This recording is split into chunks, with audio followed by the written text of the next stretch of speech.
Subscribe करें और देखें एक दिल दहला देने वाली हॉरर स्टोरी। बिना घबराए बेल आइकॉन प्रेस करना ना भूलें।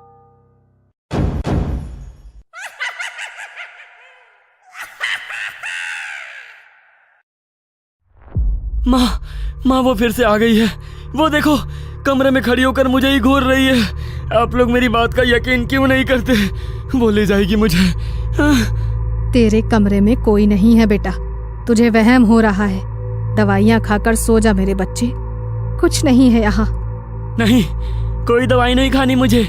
आप लोग बार बार नींद की दवाइयाँ खिलाकर मुझे सुला देते हो। वो यही है, मेरे आसपास ही है। उसका पूरा शरीर जगह जगह से कटा फटा है, आंखों से खून बह रहा है। मैं जितना चिल्लाता हूँ उतना ही मुस्कुराती है वो।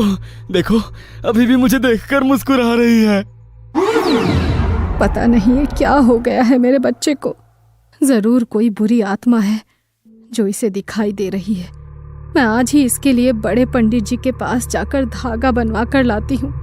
विनेश की माँ माधुरी बेटे की बिगड़ती हुई हालत को देखकर बहुत परेशान थी। इसलिए उसी दिन वो बड़े पंडित जी के पास जाती है और एक धागा लाकर अपने बेटे की बाजू में बांध देती है।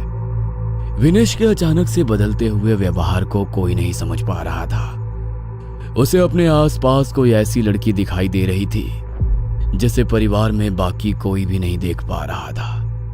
रात का समय था। विनेश अपने कमरे में आराम कर रहा था। आधी रात के समय विनेश की छोटी बहन रिंकी को प्यास लगती है और वो पानी पीने के लिए रसोई की तरफ जाने लगती है।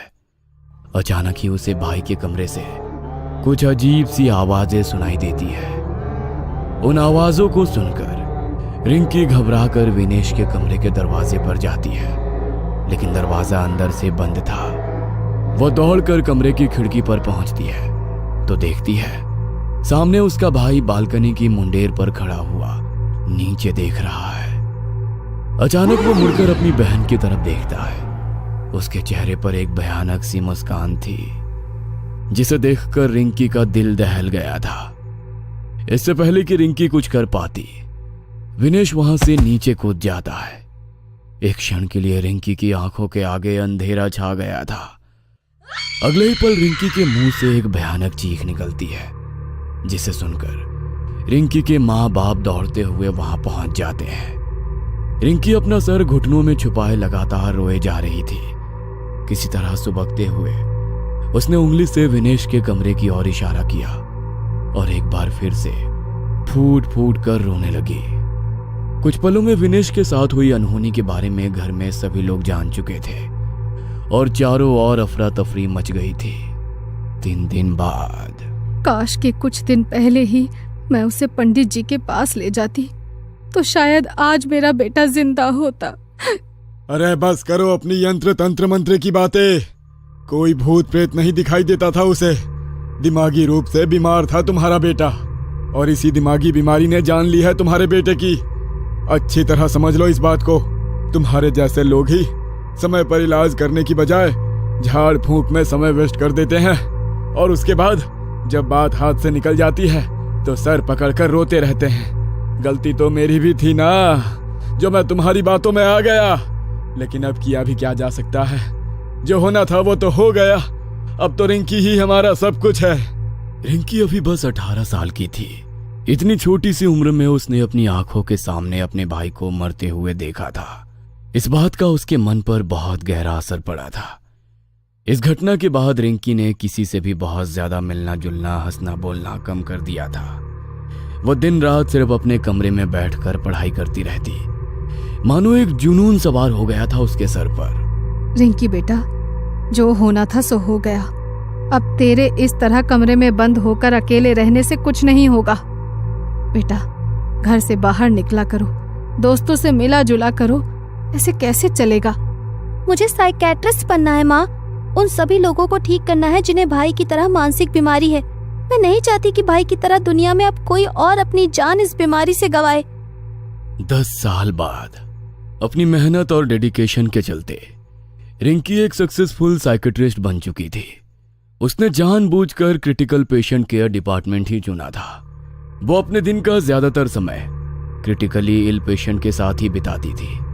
हर एक मानसिक बीमारी से जूझ रहे पेशेंट में उसे अपना भाई विनेश दिखाई देता था, इसलिए ऐसे पेशेंट को ठीक करने में वो अपनी जान लगा देती थी। डॉक्टर, एक क्रिटिकल पेशेंट आया है, प्लीज जल्दी कीजिए। नर्स के इतना कहते ही रिंकी तेजी से इमरजेंसी वार्ड की तरफ जाने लगती है। अरे पागल नहीं हूं मैं, जाओ तुम सबके सब यहां से जाओ। मैंने कहा ना मैं पागल नहीं हूं, सब मारे जाएंगे। तुम सब एक एक करके मारे जाओगे ना, तब तुम्हें पता चलेगा कि मैं सच कह रहा था। देखो, कोई तुम्हें पागल नहीं कह रहा है, लेकिन थोड़ा सा शांत हो जाओ। अभी डॉक्टर साहब आएंगे और आपका चेकअप करेंगे। आपको घबराने की बिल्कुल भी जरूरत नहीं है, बस शांत हो जाओ और गहरी सांस लो। मौत मेरे सामने खड़ी है और तुम मुझे शांत रहने के लिए कह रही हो। आज रात तक ले जाएगी वो मुझे अपने साथ। बुला लो तुम अपने डॉक्टर को। जितनी दवाइयाँ खिला सकते हो खिलाओ, उसके ऊपर तुम्हारे दवाइयों का कोई असर नहीं होने वाला। डॉक्टर, मैंने अपनी लाइफ में ऐसा केस कभी अटेंड नहीं किया। ये पेशेंट तो बहुत वायलेंट हो रहा है। इसने अकेले ही 2 वार्ड बॉय को ढकेल के दूर फेंक दिया है। इसने 2 वार्ड बॉय को ढकेल के दूर फेंक दिया। इसकी कंडीशन देख रही हो, आंखों के नीचे काले गड्ढे हो गए हैं। शरीर में ऐसा लग रहा है कि खून ही नहीं है। 10 कदम भी ठीक से नहीं चल पाएगा ये, और 2 आदमियों को ढकेल दिया। वही तो मैं बोल रही हूँ ना डॉक्टर, मुझे तो ये कुछ और ही केस लग रहा है। तुम जाओ, जाकर अपना काम करो। नर्स हो ना, कैसी बातें कर रही हो।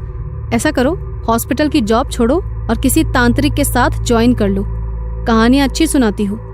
नर्स को डांटने के बाद रिंकी पेशेंट के पास जाती है। देखो, एकदम शांत हो जाओ। हम कुछ नहीं करने वाले हैं तुम्हारे साथ। और किसने कहा कि तुम बीमार हो? बिल्कुल भी बीमार नहीं हो तुम, ठीक है? कोई दवाई, कोई इंजेक्शन, कुछ नहीं देंगे तुम्हें। यहाँ एडमिट भी नहीं करेंगे। बस मेरे साथ थोड़ी देर बात तो कर सकते हो ना। अपना दोस्त समझ लो मुझे। ये देखो, मैंने अपना डॉक्टर वाला कोट भी उतार दिया। अब तो मुझे अपनी फ्रेंड समझ सकते हो ना। अच्छा बताओ, क्या हो रहा है तुम्हारे साथ? मुझे पता है कोई तुम्हारी बात नहीं सुनता। मैं सुनूंगी। जो भी तुम्हें फील हो रहा है सब बताओ मुझे, बिल्कुल डिटेल में। ये सब कुछ कब शुरू हुआ और कैसे हुआ, और इस समय तुम क्या फील कर रहे हो? कोई जल्दी नहीं है, मैं हूं यहाँ पर तुम्हारे साथ। जितना वक्त लगे, टेक योर टाइम। रिंकी की जादुई आवाज सुनकर कुछ पल के लिए पेशेंट अनुज शांत हो गया था। वह सामने रखी चेयर पर बैठ जाता है और टेबल पर रखा 2 गिलास पानी एक ही सांस में पी जाता है। तुम एक डॉक्टर हो, तुम्हें शायद मेरी बात पर यकीन नहीं होगा। मुझे भी यकीन नहीं था जब मैंने अपनी आंखों के सामने अपने पापा को जब उस रोड एक्सीडेंट में मरते हुए देखा था, तो सबने मुझे यही समझाया था कि मौत पर किसी का बस नहीं चलता। लेकिन मैं गलत था। मौत पर बस इंसानों का बस नहीं है, लेकिन वो चाहे तो मौत को अपने इशारों पर नचा सकता है। मैं समझ नहीं पा रही हूँ, तुम कहना क्या चाह रहे हो? वो मतलब कौन? तुम देखना चाहती हो? जल्दी ही तुम उसे देखोगी। तुम्हारा मतलब क्या है? देखो, तुम छोड़ो ये सब, शांत हो जाओ। तुम्हें हेलुसिनेशन हो रहे हैं। ये बस एक मानसिक बीमारी है जिसका इलाज हो सकता है। This is a severe case. मेरी मानिए तो आप कुछ दिन के लिए एडमिट हो जाइए। मुझे एडमिट करोगी तुम? हाँ? मेरा समय आ चुका है। वो आज मुझे लेकर ही जाएगी और अब तुम्हारी बारी है। इतना कहकर अनुज कांच के गिलास को टेबल पर दे मारता है और उसके नुकीले सिरे से एक ही झटके में अपनी गर्दन को मुस्कुराते हुए काट देता है। अनुज के गले से खून का फवारा छूट रहा था, लेकिन वो अभी भी मुस्कुरा रहा था। अगले ही पल उसने उसी नुकीले कांच से अपने चेहरे को बुरी तरह से काट पीट दिया था। उसका पूरा मुंह खून से लथपथ हो चुका था, लेकिन वो अभी भी लगातार रिंकी की तरफ देखकर अजीब तरह से मुस्कुरा रहा था। अपने इतने साल के करियर में उसने आज पहली बार इतना खून देखा था। अनुज को जमीन पर खून से लथपथ देखकर उसे बरसों पहले अपने भाई की मौत के दृश्य याद आने लगे हैं। एक पल के लिए रिंकी की आंखों के आगे अंधेरा छा गया था। चारों तरफ सन्नाटा और अंधेरा था। अगले ही पल उसे मध्यम सी रोशनी में जमीन में खून से लथपथ अपना भाई विनेश पड़ा हुआ दिखाई देता है। जिसे देखकर वो कांप उठती है। रिंकी की आंखें खौफ से फटी हुई थी। हकलाते हुए वो विनेश को जोर जोर से हिलाने लगती है। भैया, विनेश भैया। जमीन पर पड़ा हुआ विनेश अपनी आंखें खोल देता है और उसके खून से सने चेहरे पर एक डरावनी मुस्कान दिखाई देती है, जिसे देखकर रिंकी डर कर पीछे हट जाती है। अचानक ही नर्स और वार्ड बॉय कमरे के अंदर आते हैं और अनुज को खून से लथपथ देखकर डर जाते हैं। डॉक्टर, आप ठीक तो है ना? आपके ऊपर हमला तो नहीं किया ना उस पागल ने? नहीं, मैं ठीक हूँ, तुम परेशान मत हो। अभी कुछ देर पहले घटी सारी घटना एक के बाद एक उसकी आंखों के सामने घूम रही थी। बार बार उसे अनुज और विनेश के खून से सने मुस्कुराते चेहरे नजर आ रहे थे, जिसके कारण वो बहुत असहज महसूस कर रही थी। रिंकी खुद को संभाल नहीं पा रही थी। हॉस्पिटल से निकलकर वो सीधा अपने घर पहुंचती है और फिर एक कप कॉफी पीने के बाद सीधे अपने बिस्तर पर पहुंच जाती है। कुछ ही देर बीता होगा कि उसे दरवाजे की घंटी बजने की आवाज सुनाई देती है। रिंकी दरवाजा खोलती है तो वहां उसे बस एक छोटा सा लिफाफा दिखाई देता है। ये कौन रख गया है?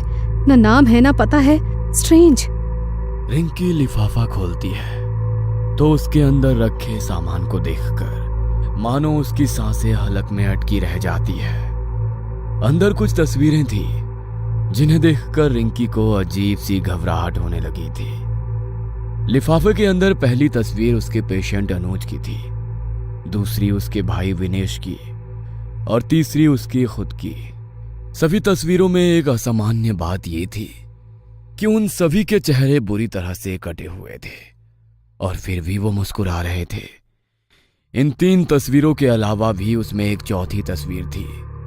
रिंकी नहीं जानती थी कि वो चौथी तस्वीर किसकी है।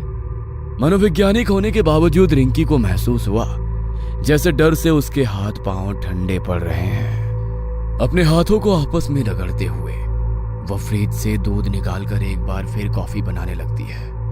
रिंकी फ्रिज के डोर के रिफ्लेक्शन में खुद को देखने की कोशिश करती है, तभी उसे अपने पीछे किसी की इमेज फ्रिज के डोर में नजर आती है।